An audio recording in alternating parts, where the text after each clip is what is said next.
Hello, everyone. Welcome.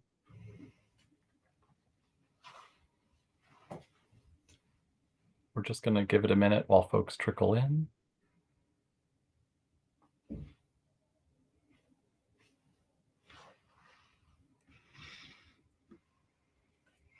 Thank you for joining us this afternoon.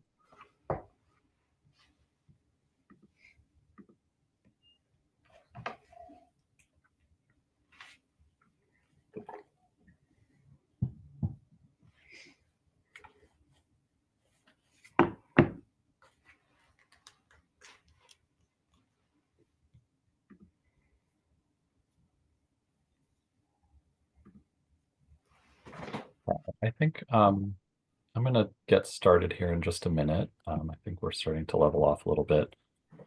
So welcome to Paper and Memory with the People's Co-op. My name is Greg Stewart, and I'm the Education Programs Manager at the Conservation Center for Art and Historic Artifacts, or CCAHA as we call it. And I use he and they pronouns.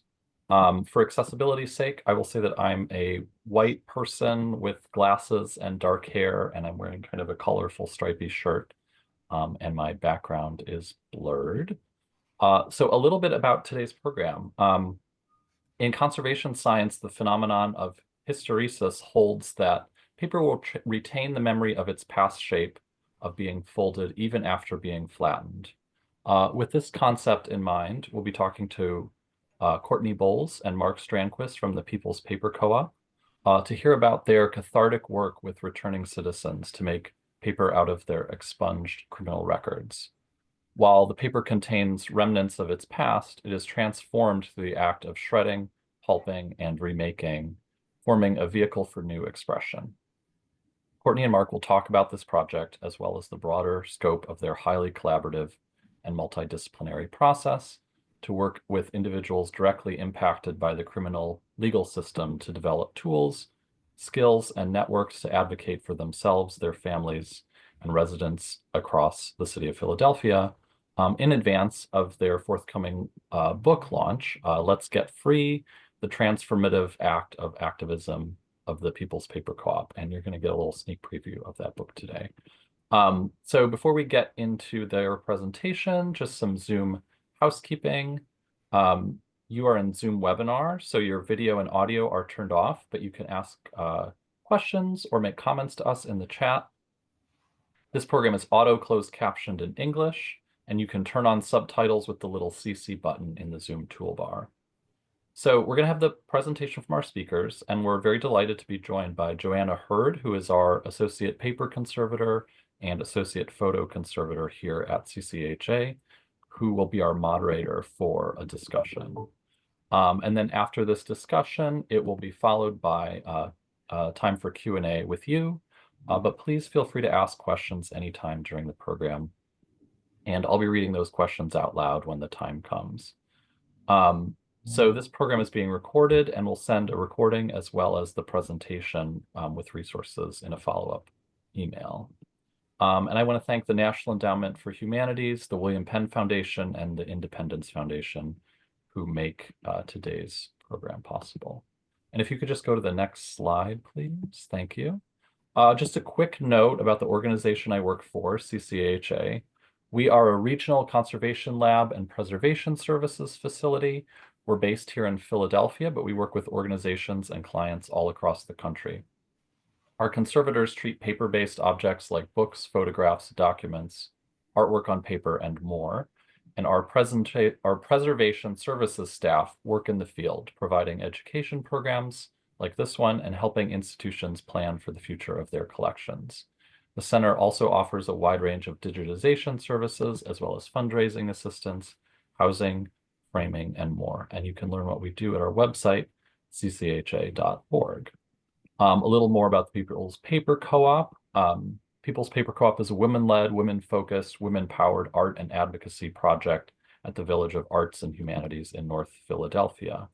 The People's Paper Co-op, or PPC, looks to women in reentry as the leading criminal justice experts our society needs to hear from, and uses art to amplify their stories, dreams, and visions for a more just and free world.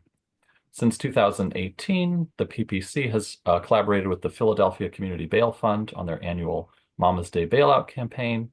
Each year, they organize exhibitions, billboards, and public art installations, parades, press conferences, and events to raise awareness and funds for the campaign, while sharing the stories, dreams, and demands of formerly incarcerated women with tens of thousands of Philadelphians. Their poster and t-shirt sales have raised over $225,000 to free Black mothers and caregivers for Mother's Day. And their work has been exhibited at the Philadelphia Museum of Art, Art and Industries, Smithsonian Museum, Philadelphia City Hall, and many galleries, universities, and public spaces. Their work is part of the permanent collection of museums, libraries, and universities across the country, including Amherst College, University of California at Santa Cruz, University of Illinois, Chicago, Virginia Commonwealth University, Carnegie Mellon, Temple University, and many others. With that, I'm going to pass it over to Courtney and Mark for their presentation. Hi, y'all. Thanks so much, Greg and Joanna and Camilla, for pulling this together, and for everything at CCHA, and for all of y'all for joining us. I'm Courtney Bowles. For accessibility's sake, I am a white woman with shoulder-length gray and pink hair, with bangs. I'm wearing a gray shirt and purple overalls, and sitting in a very warm room with a ceiling fan that's visible in the background. And hey, y'all, Mark Strandquist, he, him, super honored to be here with you all. And for accessibility, I'm a white man wearing a hat, my friend's sweatshirt, who's an awesome artist from Richmond, and yeah, in our friend's beautiful West Philly home that we're lucky enough to stay in this week. So yeah, we'll get started. So more than anything, today, this project has been going on for over a decade, and has had many different lives and ways in which it's sort of spread throughout the city and across the country.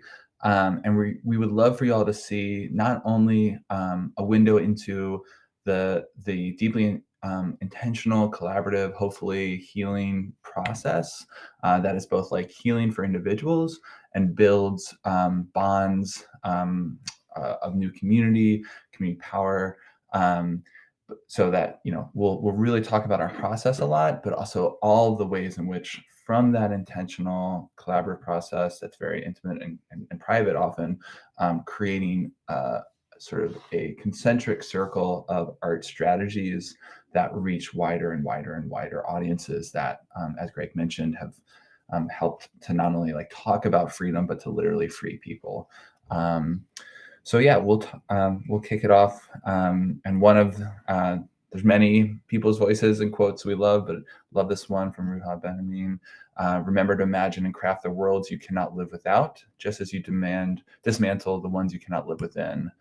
So really just thinking about how art is not only a way to talk about the problems of society, but a vehicle that we can all get in to imagine and hopefully build that new future together.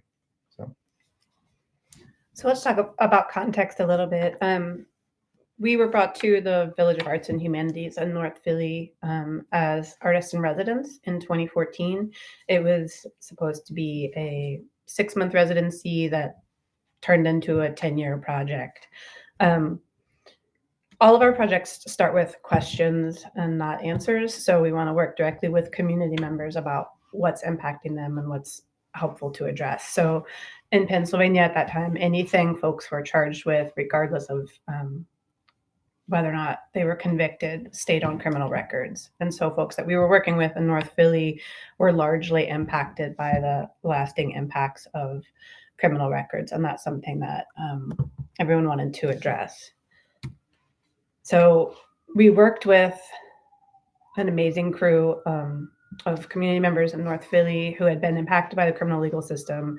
And we worked with lawyers, and we worked as artists to co-design legal spaces. So asking the question, what would a social service space, in this instance, an expungement clinic, look like if it was designed by folks who needed it, who needed that service the most?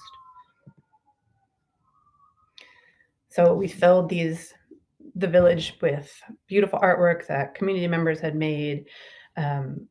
They were blasting music. They were had food and services provided, and most importantly, we worked with folks to act almost as translators for lawyers, because we were working with lawyers to help expunge criminal records. And that's often a language that people aren't familiar with. So people who'd been through the process themselves were there to greet everyone and talk through what to expect. Also in this space, going through your criminal record is an extremely traumatic process. Those are representations of some of the darkest days of people's lives, and that's how people are unfortunately perceived by other folks. So we wanted to create a process for people to process some of that trauma if they wanted to. So using really high-tech paper technology, we got some blenders at the thrift store and used a pour mold, and folks would come over after they'd talked with the lawyers. They would tear their criminal record up, throw it in a blender, and make a new sheet of paper out of it. Also within this process, we would take a Polaroid photo, which we called a reverse mugshot. Again, the mugshots just tell the same story over and over again, that this person is a criminal. And so we pose the prompt: when people see your criminal record, what about you as an individual don't they see?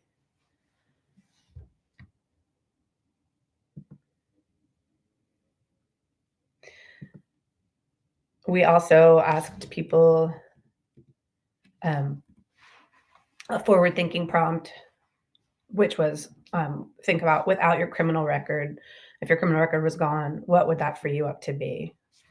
Both of those objects were embedded into the new sheet of paper created by their criminal record. It acted as a blank slate for self-representation and as a literal and figural transformation of their criminal record. Within these clinics, we weren't only sharing our model, but also creating objects that could both spread the word and be displayed in places like church basements next to the mayor's office, project row houses, and universities. Just both simultaneously showing other folks in expungement clinics that their peers were there to support them, and also what the ramifications of criminal records look like on a larger scale. From those, that first year of work, those, as Court mentioned, the PPC did like countless art installations of that work. And as the residency ended, the village asked us to turn the project into a full-time program that we'll talk a little bit more about in a minute. But one of like the main outcomes of that transition was allowing us to go even deeper. So not doing just one-off clinics that created these art projects, but thinking about the clinics as a larger strategy to working with a massive amount of folks across Philly. So we came up with the idea of the reentry think tank, which was really about like, what if the city looked to formerly incarcerated men and women as experts, and what sort of vision for the city could that think tank create to create a future where folks coming home have what they need to thrive, to stay home, to stay free. So in the legal clinics, we hired an amazing crew of folks to help co-facilitate these clinics, where folks were not only getting their records cleared, but also were responding to questions and conversations that the Reentry Think Tank Fellows were posing. And from that, we interviewed over 1,200 folks with criminal records around the city, and combined that into one giant poem that we called the Reentry Bill of Rights. This poem was then transformed into multiple visuals. So you'll see like a giant scroll that was in the Philadelphia Museum of Art. This text was also read at many events, including a program for the head of the Federal Detention Center, a big installation at PAFA. So both like huge text pieces and audio pieces that were played on the radio. these things can also be transformed then into print editions, like you see on the right, where we got a residency at Paper Machine in New Orleans to transform the text and portraits into a one-of-a-kind portfolio of prints. So these are all polymer. The photos were turned into polymer plates that we letterpressed into the papers made from criminal records. And then all the text you see was hand done by one of the reentry think tank fellows, Jim Baker. So really, like, in a similar way that, you know, metaphorically, these sheets of paper are made from the think tank fellows and many other folks' criminal records that are destroyed, torn up, thrown in one, you know, sort of vat of water that then recombine in the same way that all of these stories and dreams and demands of over 1,200 folks come together to create this document. This was turned into the portfolio, like we mentioned, and with our friends at Booklyn, has been placed and purchased by many university libraries, museum collections, and very excitingly, we did a big event with the mayor's office and the Free Library of Philadelphia, where we gifted 3 copies of the Bill of Rights to the mayor's office, to the Free Library's permanent collection, and to Community Legal Services for their ongoing incredible advocacy. This also was used as a fundraiser to help fund future advocacy by folks in reentry. And then after that 5-month residency, it became clear that there were a dire lack of programs specifically for women returning home. And we were able to work with Faith Bartley as our co-leader and designed a program for women based on designed on their needs and dreams. So it was a paid fellowship that we held twice a year, and women in reentry came and represented themselves as the experts that they were, and we helped facilitate conversations alongside what they needed. And their visions were, you know, basically there's so many projects we did over 10 years with this group, but we'll talk mostly about the women in the Moms Day Bailout campaign. And many of the women in our program had literally just come home. And so had been recently in jail. And the goal was for them to use their art to literally free some of many friends that were still in jail when they left. And the basic process of this was about like writing together about a future world, similar to that quote we started with, not just about like what people have gone through, but what do women need to be free, and what does freedom mean to them? What does a free future look like, smell like, sound like? So we would write about this future that the women were trying to create, that we were all trying to create, and then we would create photographs like the one you see here, that represent their roles as leaders, that represent what this free future would allow them to what kind of role it would allow them to step into. We then worked with artists from across North America to transform their writing and photographs into beautiful images, like beautiful poster designs like the one you see here. The women would take as part of this process, every year we would create a massive amount of handmade paper that we would then silk screen the designs on. So they're like co-designing these designs with the artists. They're making the paper from their criminal records, and then they're printing them themselves on these beautiful sheets of handmade paper. This included collaborations with the Common Press at UPenn and Second State Press, Soapbox, many local print studios, which also was a cool way to connect print spaces with radical organizing. Here you see a beautiful portrait that Ivy made that's then transformed into a one-of-a-kind print on the criminal record paper. Also, one thing that has always been important to us is trying to make things that are not just overly expensive, that are accessible price-wise. So making Rezo or digital versions of posters has allowed for us to be able to sell the one-of-a-kind pieces or limited edition pieces for more, while creating free or very affordable versions that thousands of people have received. And just to reiterate there, all of the artwork, none of us have ever made a profit on that. The artwork has specifically been sold as a fundraiser and been printed in a way that we can distribute thousands of posters for free to partners and collaborators, both in Philly and across the country. So. And here you're just seeing more examples of like the digital design, those on the left, how it was transformed into a silkscreen, more prints on the criminal record paper here.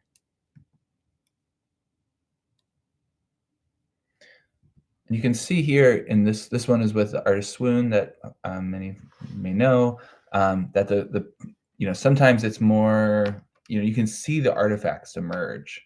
So it's not just like the artifacts of the records. And so that has always been important to folks that were making it, that they didn't want to completely obliterate, but that where they've come through is important. And so having those like artifacts kind of emerge from the paper with, it's overshadowed by the brilliance and the beauty of their designs, but it's still present. This is with Melanie Cervantes. And these were also put into a limited edition portfolio series, which allowed us, similarly to the Reentry Bill of Rights, to raise more money by getting these portfolios into libraries and universities' permanent collections, while still being able to create cheaper versions that were able to disseminate for free or cheap. And to Mark's point with the inclusion of the artifacts, the paper itself is a palimpsest for a really complicated conversation, right? The artwork has, sometimes we use the word trespass. The artwork has trespassed into spaces that don't always allow for conversations around criminal reform. So the transformation of the paper itself and then including those artifacts is an additional way that folks directly feel that they're reaching a larger audience. One thing that's really important to us is that, we're not making like one painting and hoping that painting changes the world. Not to say that that's not a strategy that's important, but that we sort of are just betting that it's important to get the art in as many different places to reach as many different types of audiences as possible. And so like, while we want to make things for museums and galleries and universities, which we love to do, it's also important that this work is in city streets, on billboards where people can't ignore them. And it's such an honor to get to do this work, but it's also a responsibility to make sure that as folks are sharing their stories and their vision, that we get that out to as many people as possible. So one big way in which we've done that is we pace, which we do as a collective, which is so much fun.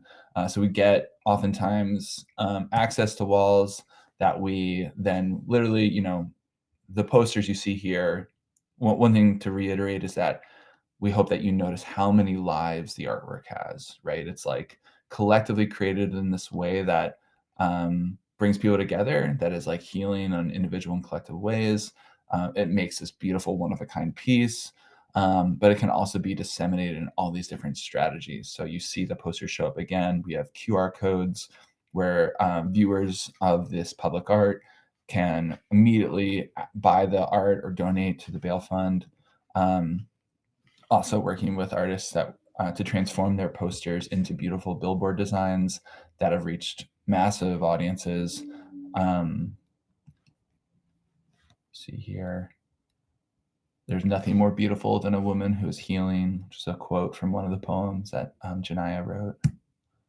We did a large art installation at the Rail Park in Philadelphia that spanned the entire park, that started metaphorically from incarceration to liberation. And this is the end point of that installation that represented that free future.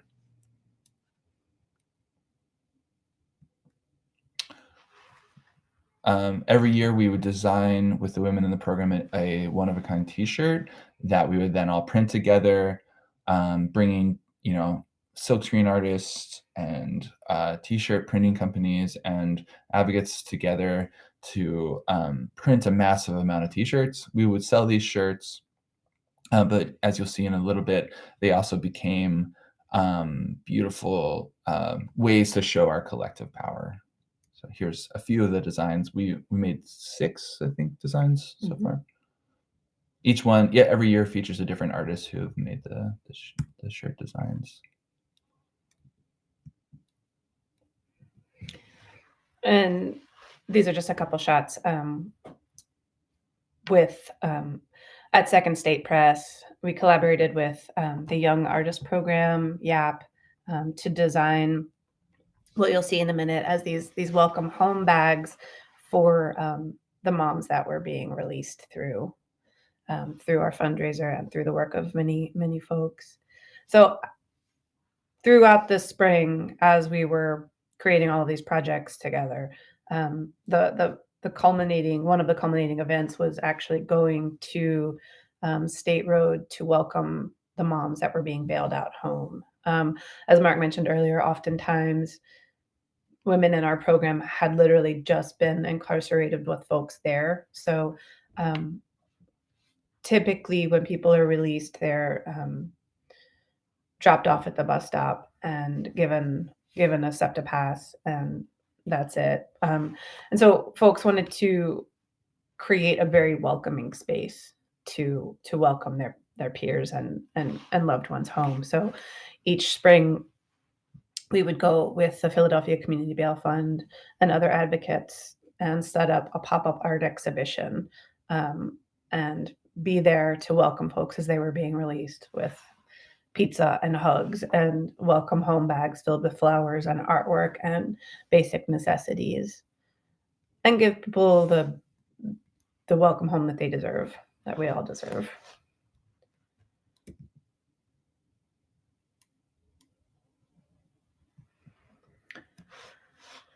After the bailout, for a few years, we organized an event called Women in Reentry Day. And here, sort of like, the art has been used all spring to raise money, to raise awareness, to literally free people.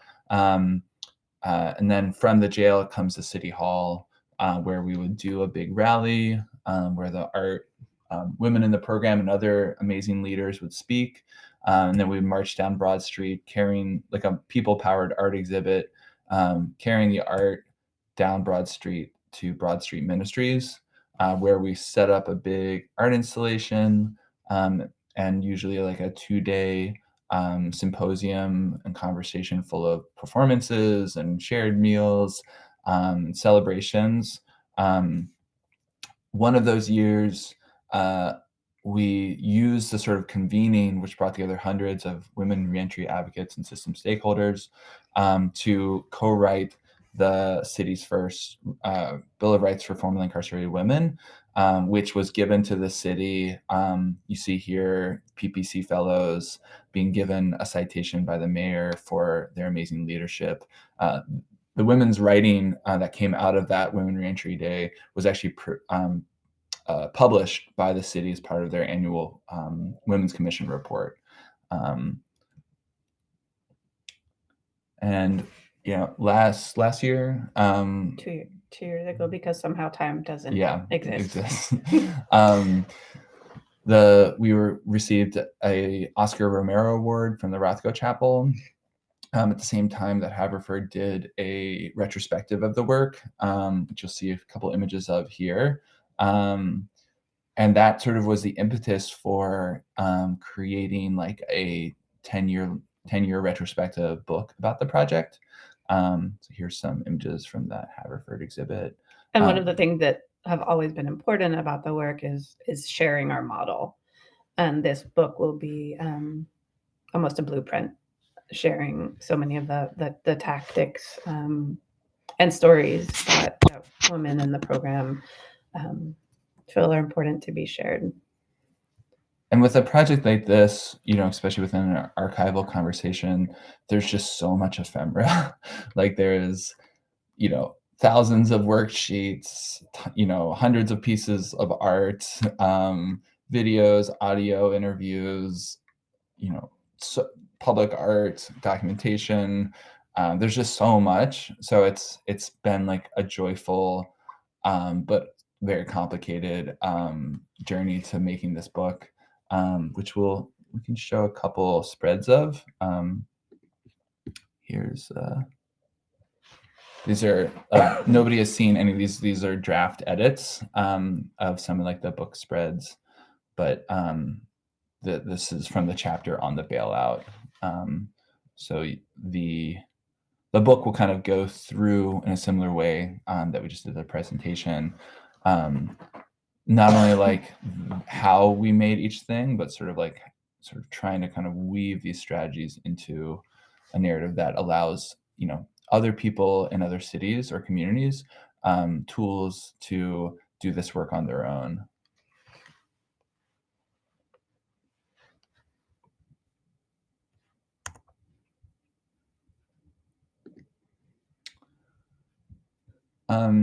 We'll talk about one more project really quick and then maybe pause and go into some questions.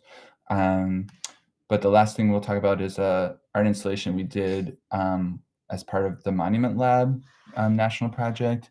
This was a project called Until They Come Home, which was with a group of women who had been sentenced to life as children and who had thankfully come home. And really kind of combines a lot of the strategies of collective transformation.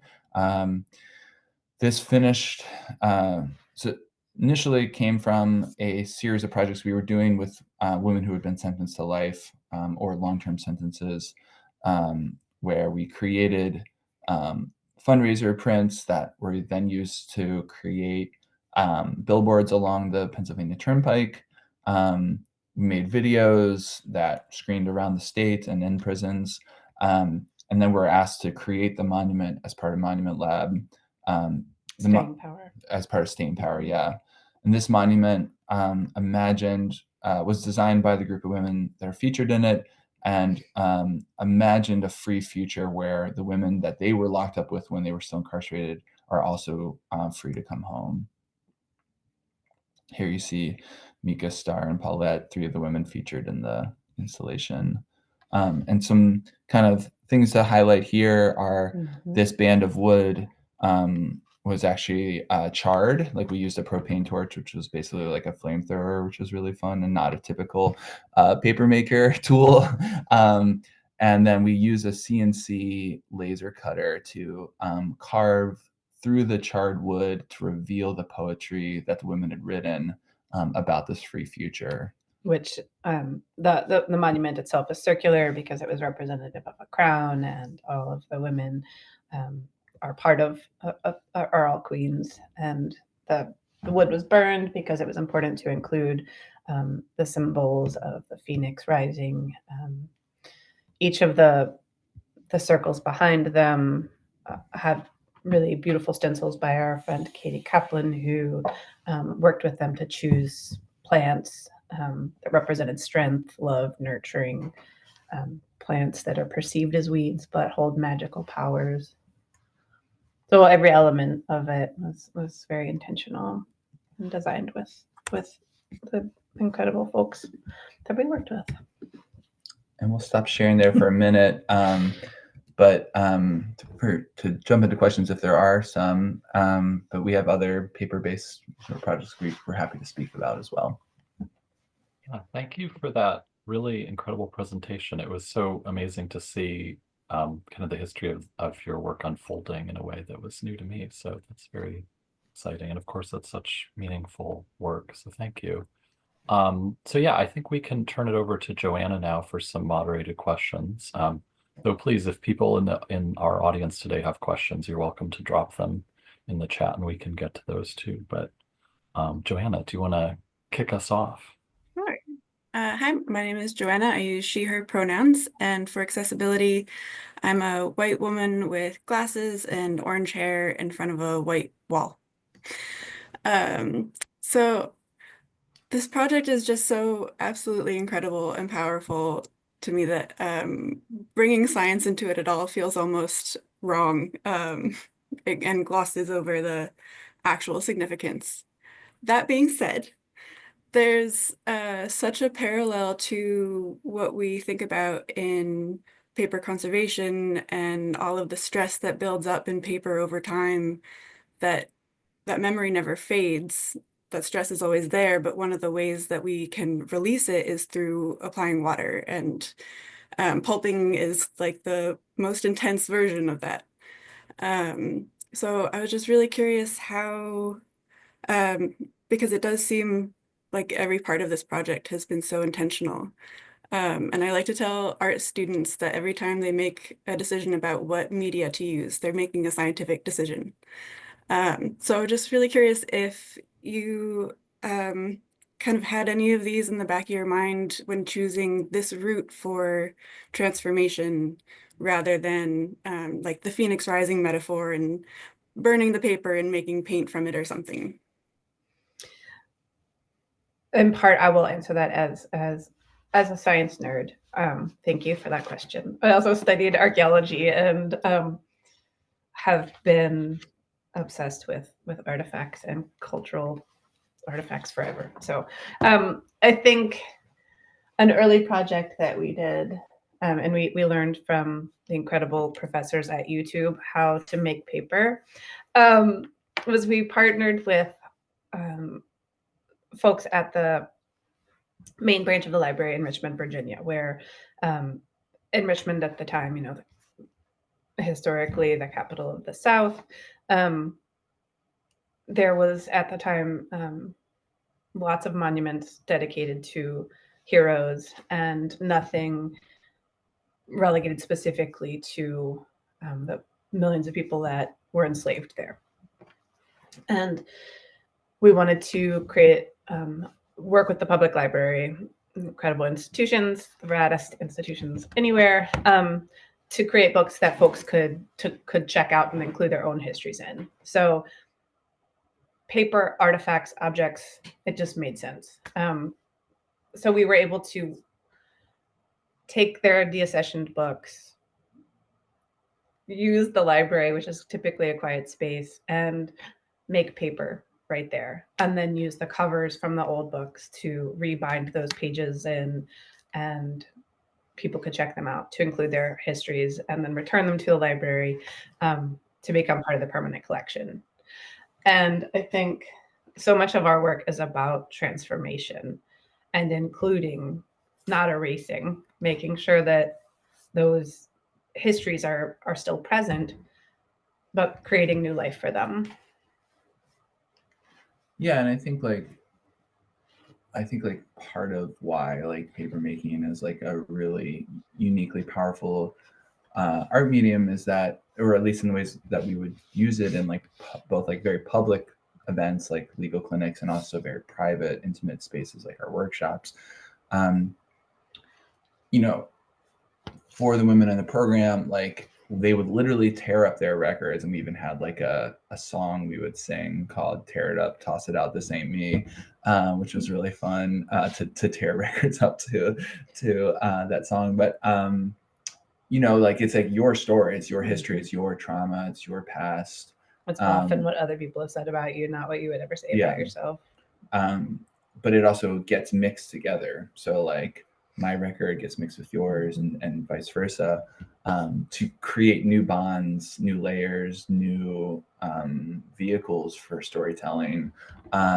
So it's like you mentioned, it's like the past is not erased, but it is, it's always present. Like you see the records at times emerge through the actual paper, but it's overshadowed by the stories that the women want to tell them of themselves and about their present, their past, and their future.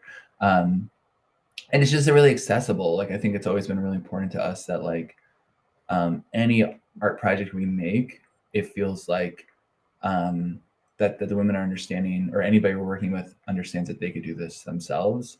And we're using oftentimes materials from thrift stores or building them ourselves, or you know, not trying to make this be like a an inaccessible sort of magic. I mean, it is magical because you're transforming something, but it's we don't Also, want it to be disempowering. Yeah, and the person who's learning how to Yeah.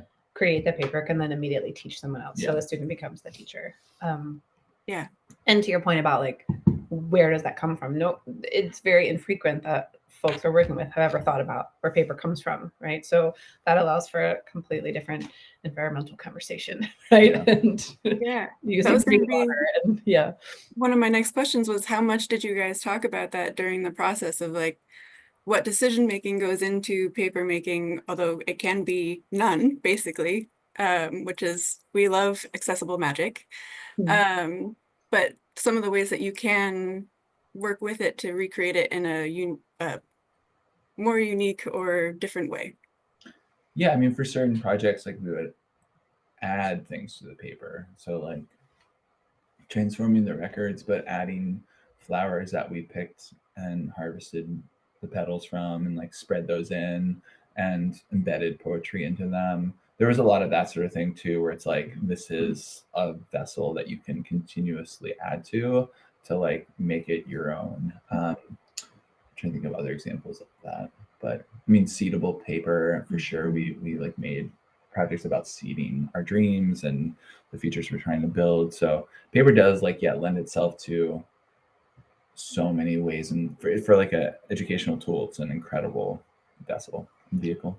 And then being able to have conversations around like why our paper doesn't look like the paper you buy in a store, and how just like pressing a little bit out of water, like where this 1 centimeter is, but normally there would be 10 elephants standing on top of one another. The press, like the weight of that is going to create a much flatter sheet of paper than our tired hands. Love that. Have we gotten any chat questions so far? Not yet. No. Okay. Please feel free to ask any that come to mind. I still can keep going. I could talk about this and ask questions about this project for hours. So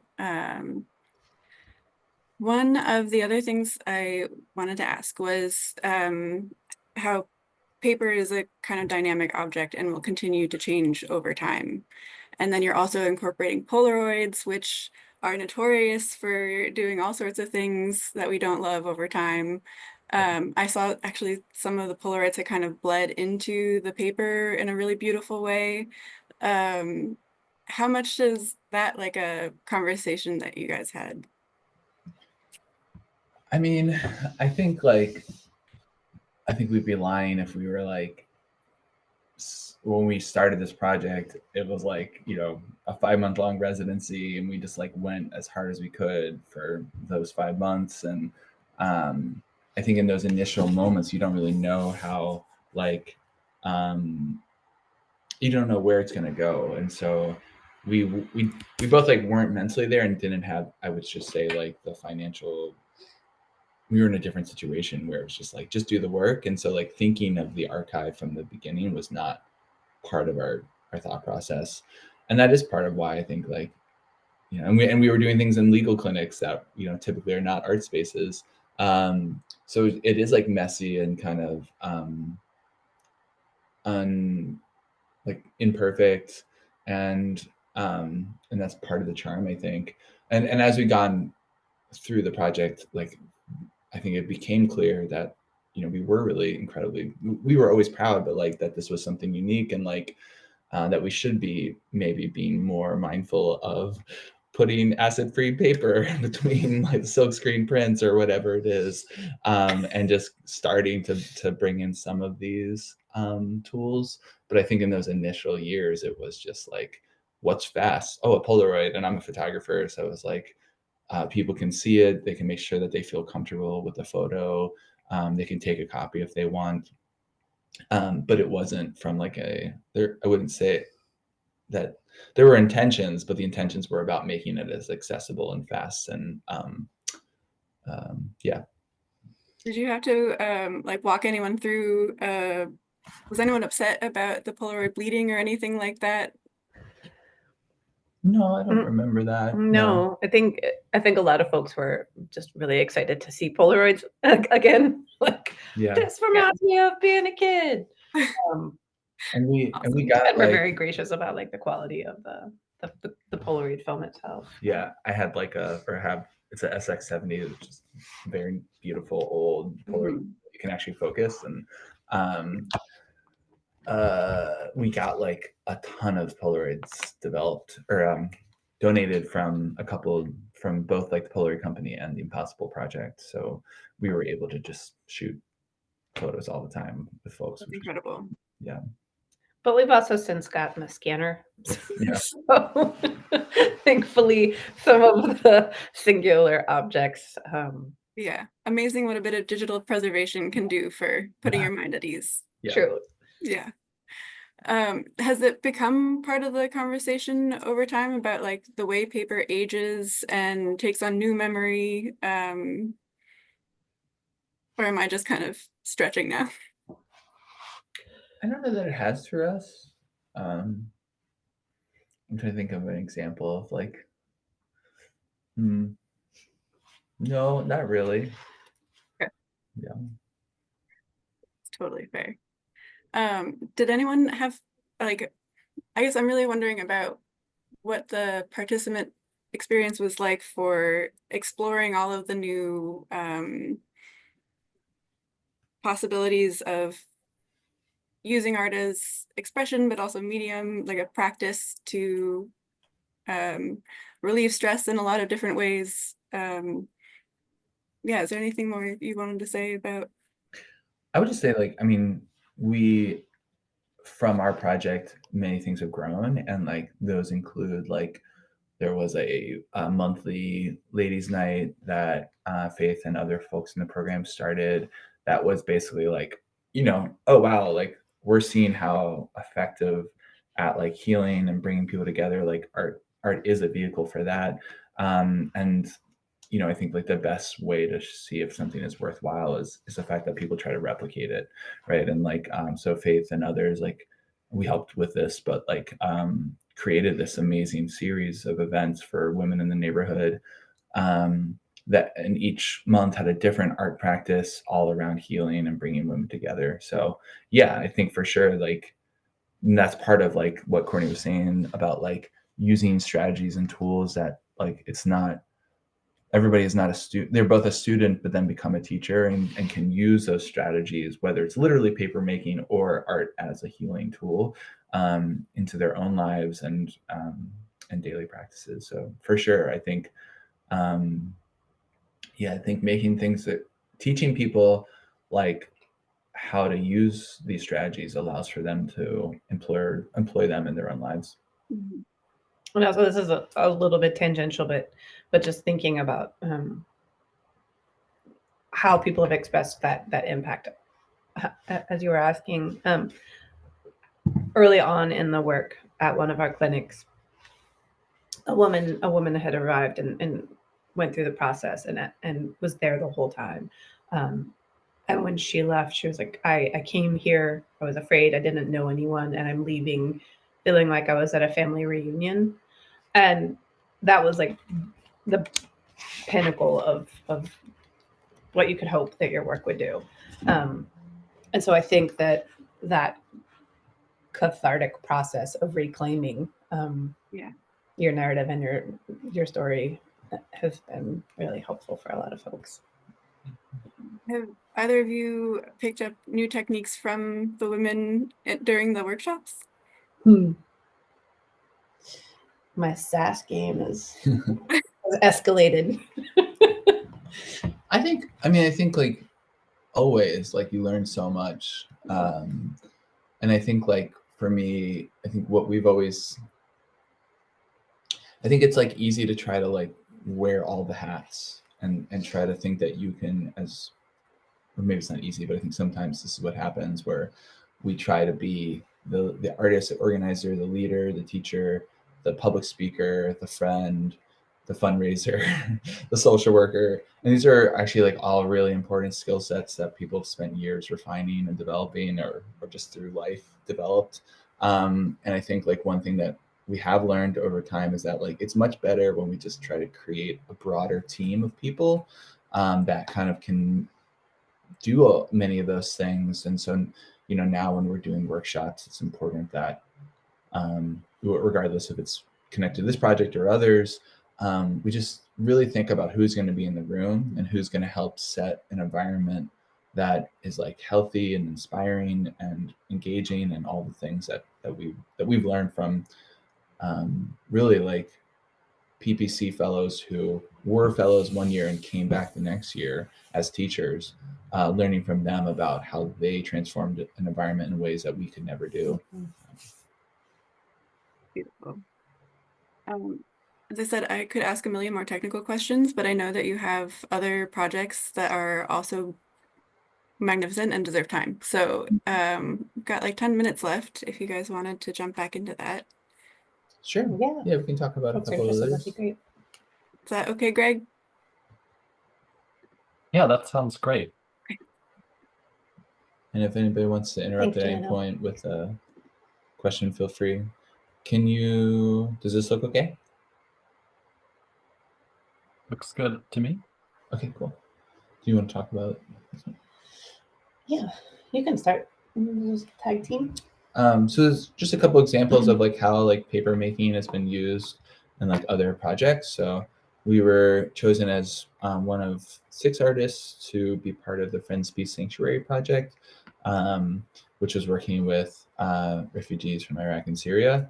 And in a similar kind of way, we wanted to create a project where folks were reclaiming narratives where there still is so much xenophobic hatred in our media and on social media and out there in the world against folks, and wanted to sort of create a space where they could transform those negative things that they were reading in headlines and journalistic articles into vessels for them to control the narrative. So in our workshops with folks, we literally tore up newspapers and things on social media, turned them into new paper, and then created this like beautiful set of prints that were also displayed at City Hall and subsequent exhibits. You can kind of see this giant accordion book, I think was like 25 feet long.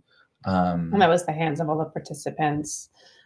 Not dissimilar from the Rancher Bill of Rights that Mark was talking about. We created a collective poem from participants' responses. It's printed in English on the first 2 pages, and then in Arabic. It was handwritten, hand calligraphied by one of the participants, Abdul Karim. And yeah, this is very much a singular object, but it was turned into a resource guide that participants wished that they'd had when they arrived in this country. And this was distributed by resettlement organizations in Philly, so that when folks were coming to the U.S., they were given this as a resource made by people who had gone through resettlement themselves. So it's a beautiful magazine that we printed. And similarly, Courtney mentioned this earlier, but the People's Library was based in Richmond, Virginia. And similarly, like a public art project that brought hundreds of people together to transform books that would have been thrown away by the library into blank paper, and then rebinding that paper into the old covers to create blank journals that anybody in the city could check out, fill it with whatever they wanted. This is us transforming the ex libris of the city into one for the People's Library that people could author. And so once you checked the book out and filled it with whatever you wanted and checked it back in, you then had a book in the library's permanent collection. And then a friend made a round bookshelf for it that was representative of the base or pedestal of a monument without the need for an individual hero. And folks that we worked with then facilitated programs that they designed that we helped support for different orgs across the city. So there were chapters and books created by, and that particular image is like elderly seniors who took a field trip to then be taught how to make paper and books by high school students. By high school students, yeah. So yeah, there's a lot. Yeah, it's really exciting to see how this one sort of kernel of this idea just kind of has so many legs and has so many different applications, and how you've been able to work with so many different communities. So I think I'll maybe give like one last call for questions. If anybody has any in the chat, we're happy to take them.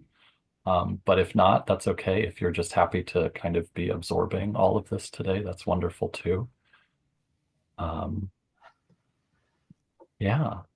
And I think I can, in that case, we might as well wrap up and let everybody get on with their afternoon or whatever time it is where you're tuning in from. So big thanks to Courtney, Mark, Joanna, and also to Camilla Dawson, who's been behind the scenes with all the tech and setup today for today's webinar. Thanks again to the National Endowment of the Humanities, the William Penn Foundation, and the Independence Foundation, and to all of you for showing up today. Our next webinar will be Inventorying for Archives on February 19th at noon. We hope to see you there. And today we have not one, but two surveys for you, if you so choose. There's our usual general program survey, which will pop up when this program ends. But we're also, we thought this would be a good chance today to start putting out a call. We're looking to expand some of our services at CCHA to practicing artists and organizations that serve artists. And so if that is you, or if you know someone who might be a good candidate for that, please send it along. Camilla, if you could drop that in the chat. That's a survey you're welcome to take. And we'd love to hear from you on that. And if not, I hope everybody has a lovely day, and thank you again. Thanks so much, Elle. Take good care. Bye.